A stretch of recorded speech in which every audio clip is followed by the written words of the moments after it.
પ્રકાશ, પ્રગતિ અને પવિત્રતા દીપમાલા ન્યૂઝ। હું દીપમાલા ન્યૂઝપેપરના એડિટર સાથે મારી યુટ્યુબ ચેનલ દીપમાલા ન્યૂઝનો એડિટર છું। હું જાહેર જનતાની સમક્ષ એટલા માટે આવ્યો છું કે 26 એપ્રિલના રોજ સ્થાનિક સ્વરાજની ચૂંટણીઓ છે। તો સ્થાનિક સ્વરાજની ચૂંટણીઓમાં બધાને મતદાન કરવા માટે અપીલ કરવા આવ્યો છું। દરેક મતદારોને કહું છું કે મતદાન કરવું એ તમારો અધિકાર છે। એવું એની સાથે સાથે તમે એવું પણ સમજો કે મતદાન કરવું એ આપણી ફરજ છે।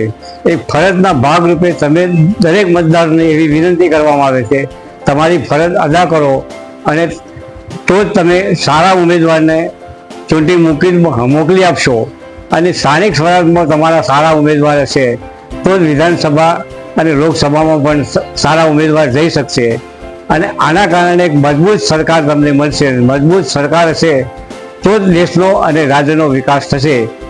જય હિન્દ, જય ભારત।